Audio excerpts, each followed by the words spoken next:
Hello. Hey guys. I'm welcoming you to my little backyard oasis. So I just cruised out here. It's 7 o'clock my time on Vancouver Island here. And I was about to do this in my bedroom, which is where I usually retreat because there's kids in my house and that's the safest place and usually the quietest place. But I thought, you know what? I will allow you guys into my little sanctuary tonight. So I'm going to give you a quick little view. So this is in my backyard. My husband built this for me last year when I was first diagnosed with early stage cancer. He built this for me. So it's like a little platform. There's a candle. I sit here and I can do meditation, yoga, and then you can see my messy backyard too at the same time. But when I'm out here during the day, I can see the kids, but I can still have my space and it's a little bit removed. I absolutely love it. Definitely one of my happy places. In my Faith Over Fear Facebook group, we're actually working on a self-care challenge right now. And one of the things we talked about, I believe it was yesterday, was finding your happy place. So I definitely have a bunch of them, but this is one of them. So welcome to my little backyard retreat. I'm glad you guys are here. So what I want to do is talk tonight about, if I was diagnosed today with my stage 4 diagnosis, what I would do. Okay, so when I look back, I remember my stage 4 diagnosis much clearer than I do my first early stage 1. I definitely wasn't as fearful and stuff the first time. The second time was a way bigger kick in the stomach, you could say. But basically, if it happened today, so I kind of remember what I did, what I would do again, what I wouldn't do, things that I would change, how that felt, all that stuff. So I thought I would share it with you guys because I know that obviously I focus on cancer and the cancer diagnosis, but this is relevant to anything. So it could be any huge kick in the gut life thing that happens to you. So what do you do? What do I do? So again, this is totally my perspective. This is my Facebook page. I know you guys, I've invited you and you've come and I welcome you. I don't ever want anyone to take offense to anything I say. This is just what I would do if I was diagnosed today rather than a year ago. So the first thing I want to say is that you have to feel that emotion. So I remember those first 24, 48 hours and it was insane. It was heart-wrenching. It was total crazy kicking, screaming, tears.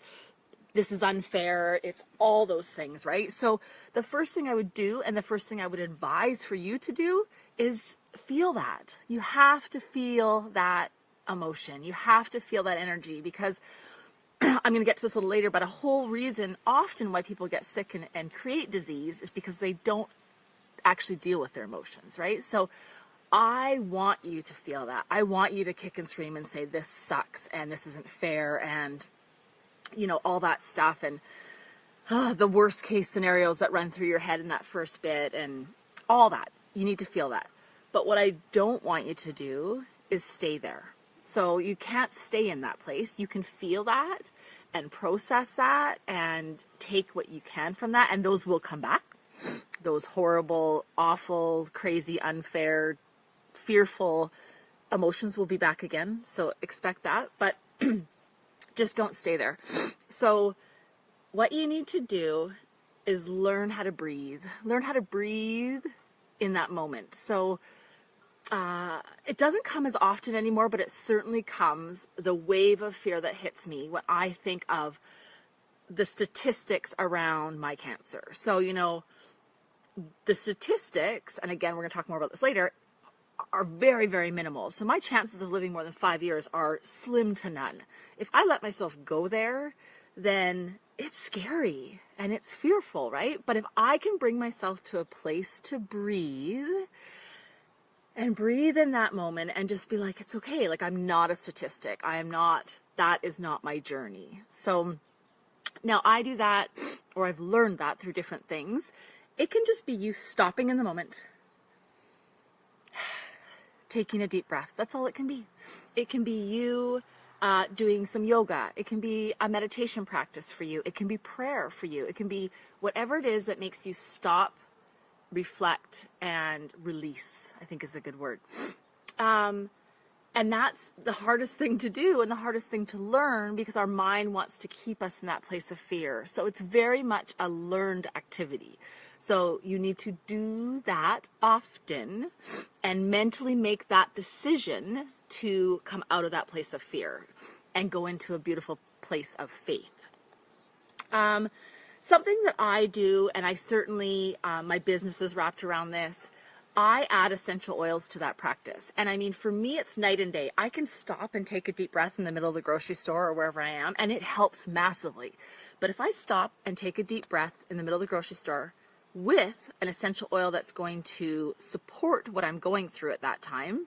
So we have a blend called Release, actually. So as I was talking about that earlier, I think, oh my gosh, it is so powerful to release all those emotions that come out constantly. So adding the power of essential oils is massive, and I know that it has helped me stay as positive as I am, be in a place of faith as much as I am, all that. So, I mean, the breath is all you need, but if you added that essential oil piece to your everyday practice, it would be even more beneficial. So I highly advise.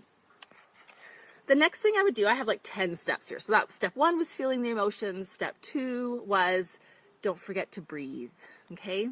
And you can. There's times where I am out of breath. I can't get a breath. I can't get a breath. I can't get a breath. So, because it's so crazy and it's so overwhelming and it's so fearful. So just take that breath.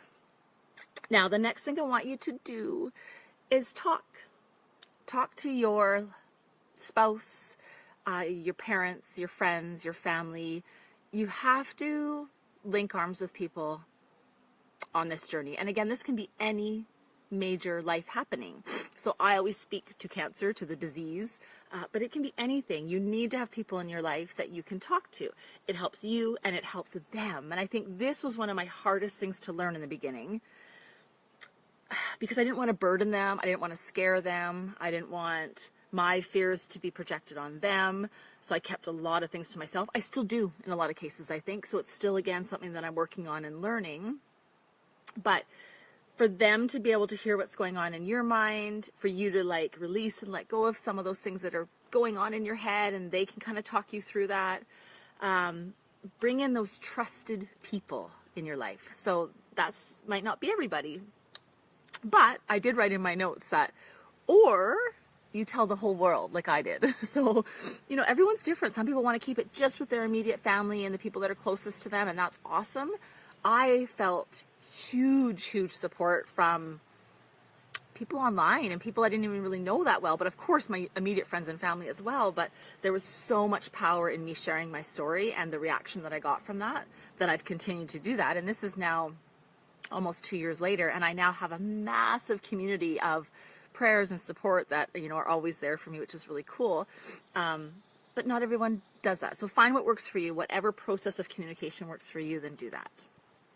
And a key point is to keep doing that. So at the very beginning, of course, there's so many things going through your head, but it's such a journey, and it's a journey that's never going to end. So as things come up, if you're feeling low, again, this is a really hard one for me because I don't want to bring my family into a place of fear. So I often don't say when I'm feeling really rough or things like that. I try to keep it to myself. It's not really helpful for anybody, or because if they hear about it later, they're often a little upset about that or whatever. So just keep sharing as best you can. Step number 4 would be starting to build your team of experts. So that is your doctors, your oncologists, your whatever it is, whatever you're going through, your team of people that you completely trust and that are going to support you on the journey that you choose. So I hope that kind of comes out right. But remember that all these people, doctors, oncologists, naturopaths, massage therapists, whoever it is on your team, they work for you. So you can go to them, and of course we're going to them for their expertise and their advice. But at the end of the day, it's your body, it's your life, and it's your rules. Okay? So You decide. They are there to support you in your journey. But that's a huge piece, because you might have a family doctor maybe that now is not going to be the right person for the job. So you need to find another one, which is a big job nowadays. But or you can meet your first oncologist and he or she totally doesn't support what you're doing. Then find another one. So keep going till you have a team of experts around you that are going to support you in this journey. So this was a big one for me, and I this one's a tough one for me too, because it's the thing I think, if I could go back, if I could change things, this would be something I would change for sure. So when I was first diagnosed, it was 2015, March of 2015. And this was very, very early stage breast cancer then. And I had I think it was just one small tumor in my left breast. And I was told that I had to have a double mastectomy, as well as when they got in there, if there was lymph nodes involved, they would take those. In the process, they did a reconstruction from my tummy. Like, it was a huge, huge deal. And I was kind of told that was the best thing to do, of course. And that was their expert advice at the time. And I did that. But the thing that I wish I didn't do was rush into that. So I know that many people, when they get their cancer diagnosis, it is all rush. So they're like, okay, you have to do this now. You have to get into surgery next month. You have to start chemotherapy the week after. Like, rush. We know that this cancer has taken a very long time to get to where it is. We know that it takes years and years and years for most tumor growth. Now, there's always exceptions, of course. Everyone has different journeys. So again, this is just sort of my experience. But I would say my biggest mistake was rushing into something that I didn't take the time to learn about. So I didn't just stop and be like, okay, what kind of cancer is this? How fast is it growing? Do I need to rush into surgery? What does this surgery consist of? Who can I talk to that has done this surgery and knows what the aftermath is of it? So I ended up doing a full mastectomy on my left.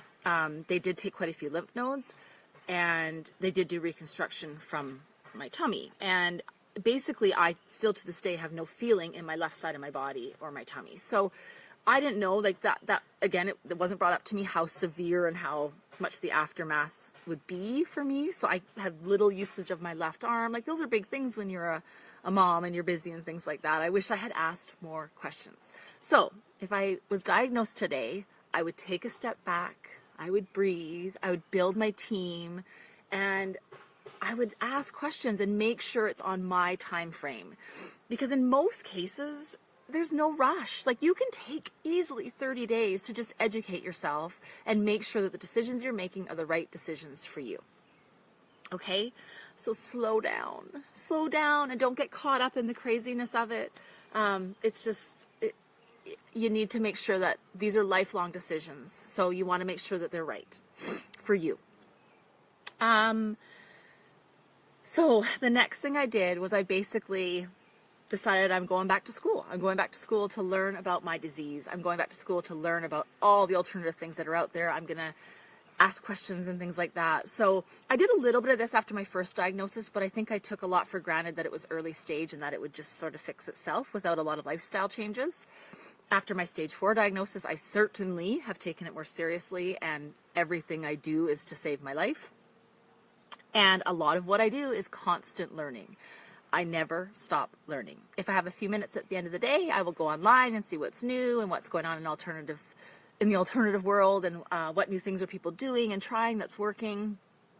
So again, whatever it is that you're dealing with, become your own expert at it. So of course we have our team, but we also want to be educated to a point that feels right for you, so that you can again make educated decisions for yourself. So go back to school and have fun with it. It's fun to learn about something that is relevant, first of all, but it's also cool to be like, okay, I now know that this is what I want to try or do or whatever, based on my own research and my own discoveries.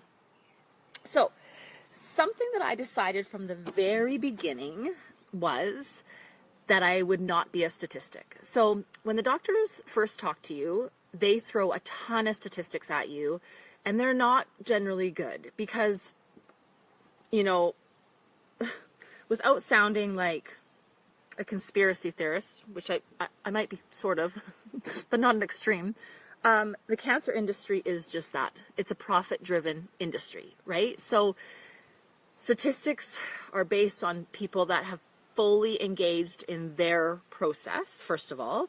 So these are statistics that people that have done the treatment path that they've advised, so chemotherapy, radiation, whatever it is, hormone therapy, all those things that are offered. And then the statistics come out of that. So initially I was like, well, you're giving me, I believe initially it was like, I don't even remember now, 20% of a chance to live to 5 years, I think was my initial statistic. And obviously that doesn't work for me. So I decided the statistics don't work for me. And so why would I take your route that gives me such minimal hope and very low statistics when I can take a different route, which I hope will give me a better quality of life while I'm here. And maybe I'll find new answers. Maybe I'll find something that other people don't know about, right? Or that we haven't found out yet. Maybe there's a combination that will just work for me that's not poison and toxic and things like that. So something I've noticed, and I mean, this is a really tough piece of my journey, is that, of course, I get connected to a ton, mostly women, some men, a ton of people that are on their own cancer healing journey. And I love this. I love this. I love this. But what hurts and what's really tough is that I lose a lot of people in my world because we're cancer fighters, we're cancer thrivers, whatever you want to call us. So we lose a lot of people. And over the last year, I've paid attention, and about 80% of the people that have passed on are people that are doing traditional treatment.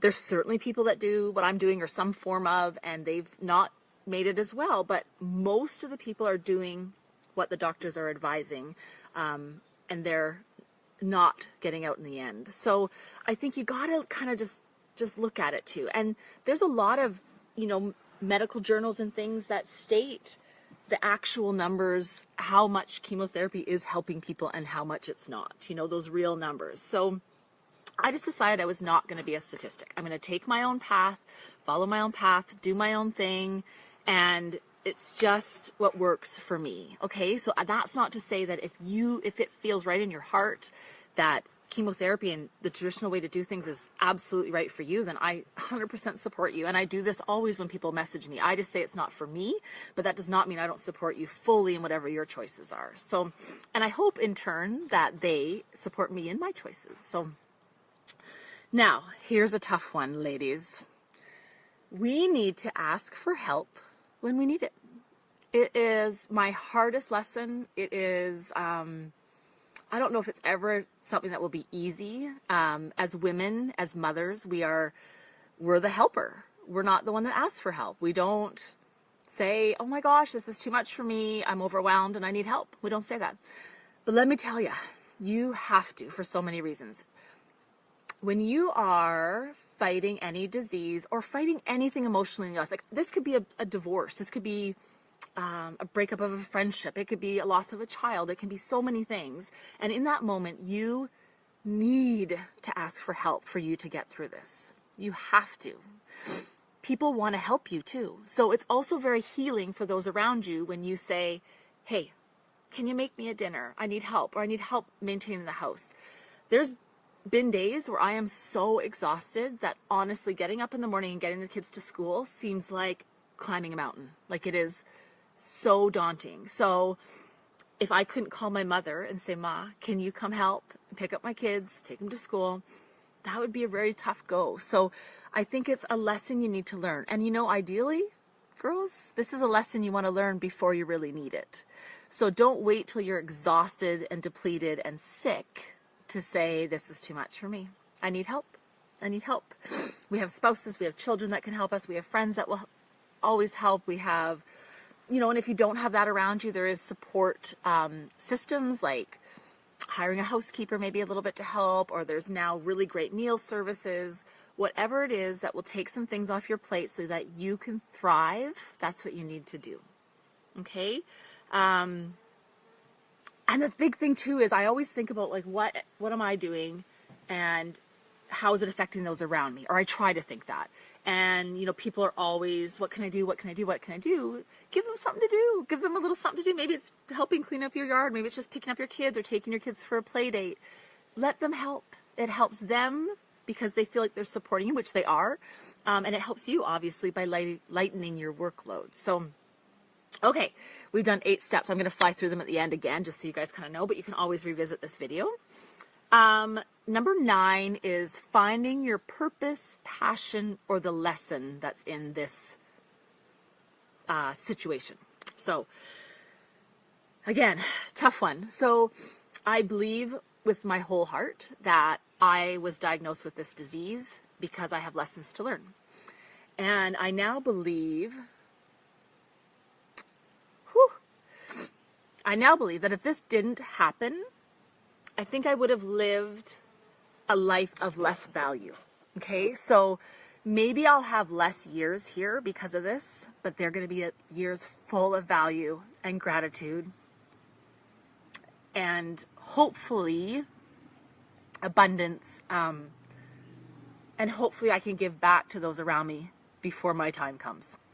Without that, I think I would have lived somewhat of a shallow life. I didn't necessarily appreciate the little things. I didn't have as much gratitude for my family for every single day that I'm here. These are huge things. So again, whatever it is for you, there's a lesson there, or there's a purpose there, or there's a reason to find a passion there. So I encourage you to look for that. I mean, when I found out that when I spoke to people, there was people that wanted to listen to that, or there's people that related to that, immediately I was like, there's a purpose here. There's a reason I was given this diagnosis, so that my voice could hopefully support others and help others. That's huge for me. So days that are really dark for me, knowing that if I get on and say something to someone and to lift them up, it lifts me up massively. So having purpose, like anything, having purpose in life is massive. So I always just thought my purpose was to be a mom, which is a part of my purpose, of course, but it's so much bigger than that. There's a legacy to leave for my kids. I pray that my girls would carry on this piece of wellness and just, showing people that there's a different way, that maybe there's a different path, that kind of stuff. So find your purpose. What's the lesson? Because until we learn the lesson, it's not going to go away. I'm telling you. So my first diagnosis was a little tiny tap on the door saying, girl, you got stuff to do. And I was like, I got this. Cocky, didn't really follow through on what I needed to do, didn't make the lifestyle changes I needed to do, all that stuff. A year later, I got the whole smackdown, burn the house down message of, you still didn't get it. So here we are. Stage 4, now deal with this. And what is your lesson? So now, last but not least, and I now have a Facebook group called Faith Over Fear. This is a place for you to come and be supported and be loved, make some lifestyle changes if you choose. There's certainly no pressure to. It is, of course, all my beliefs and sort of my sharing, but everyone has a chance to share. So if you are doing your healing in a more traditional way, you're of course still welcome, but maybe you'll be a little more open to some natural things, and maybe you'll teach me things about some traditional things. So, but this can be for everybody. Right now we're doing a self-care challenge, and it is so fun, and it's just simple daily things you can add to your life, because as women and as men, we do not care for ourselves. We don't give enough time to ourselves. So we get sick, we get depleted, we get tired, we get depressed, we get so many things, and we cannot give like we want to our families. So, and to ourselves, and to be able to find our passion and live out that passion. So this group is phenomenal. It's now open to everybody. There is a little donation process if you choose when you get in the group, but there's certainly no need now. I want everyone to be in there that wants to be in there. I'll post that below, and then hopefully you guys can share it, because the more the merrier. But anyways, the number 10 step is called Faith Over Fear. And what this is for me is, again, a conscious choice to choose faith over fear every single minute of my life. So I know many, many, many cancer patients that live in a place of fear because it is scary. And again, statistically, it's not good in a lot of cases. And if I lived there, I mean, if I spent my days thinking, I got 5 years left, maybe, if I'm lucky, then basically I've got 5 years left if I'm lucky. But if I start thinking big and thinking I can do this, and there's another way, and there's things that can support me longer than that, and maybe there's 15 years, maybe there's 25 years, who knows, you get what you ask for, I believe. So if I believe that I'm going to be here a long time and live a healthy life, then that's what's going to happen.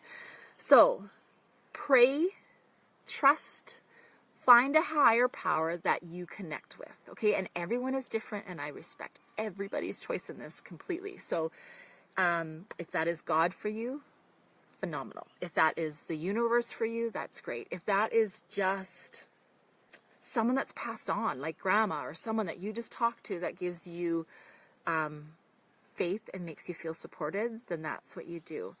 Again, I find it's a conscious decision. If I'm falling into that deep, deep, dark place, I have to physically, mentally stop and choose faith and pray in that moment, or meditate in that moment, or whatever it is. So those are my steps, my friends. Again, if I could go back and start all of this from the very beginning, I think the process would have been better. If I could go back and start this the year before I was diagnosed, then things like this probably wouldn't happen, or wouldn't have happened. I do believe that. I believe that this is not just a random act. It's not just, oh, like my doctor said the first time I was diagnosed. It's just like, well, it gets some people, it doesn't get some people. And I think, no, there's a reason. There's a reason. So quickly, the steps was, the first one was to feel the emotions that you're feeling all the time. You have to feel them, but don't stay there. Number 2 was, don't forget to breathe. 3 is to talk and tell people, and continue to do that. Keep talking, keep sharing, keep communicating in whatever way works for you. Start building your team of experts. Build that team. You can change that team at any point. If you need to add someone or take someone away, then do that, because it's your body, your life, your rules, and don't let anyone tell you differently. Don't rush into anything. Do not rush. Take the time you need to make the decisions that are going to work for you, because these are life-changing decisions. So you cannot go back. I cannot go back and take that surgery away that I wish I hadn't done. I cannot. I now live with it, and I come up with ways that make it easier for me. Go back to school and learn about your situation. If that is a disease, learn about your disease. Learn what's going to work for you. Step outside your box. Learn about alternative options. Know that your spiritual self is so powerful. So we're not just looking at medications and things like that. We're talking about, how can I heal myself spiritually, because that will then heal myself physically. Okay? Don't be a statistic. Don't listen to those statistics. Do not listen. Close your ears. Say you don't want to hear it. Just don't go there. Don't go there. Don't go there. Don't go there. Ask for help when you need it, ladies. Now. Now, now, now. It can be so simple. Just lighten your load so you have time just to lie in the grass and stare at the sky. Okay? Now, the last thing is faith over fear. Choose it. It's a choice. I'd love to see you all in the group. We had a really cool attendance tonight and some new faces, which I absolutely love. This will be available for replay. I'll leave it up for a couple days probably, and then it will be in the Faith Over Fear group along with all my other videos. I wish you all and send you all love and light. I love doing these videos for you. I hope this one was helpful. This one, actually, just a really personal note on this one. A friend I went to high school with messaged me about a dear friend of hers that was just diagnosed with breast cancer. I believe it was probably like 4 or 5 days ago, but when she messaged me, it was like the day after she was diagnosed. And I just immediately went back to that place where I remember that first 24 hours and how frightening and fearful that was. And I thought, you know, what could I do for this woman and everyone else that is in that place? So I thought this video would be a cool idea. Like, what would I do if I was in that initial craziness again, and what could I do to support myself? And that's where this video came from. So I don't know if she came on tonight. I don't think I saw her name, but I really hope I'll send her the replay if I can get it to her. And I hope this helps her and many, many, many, many other people going through things. So, all right. I don't even know how long I talked today. Oh, about half an hour. That's pretty good for me. Sometimes I can go on and on.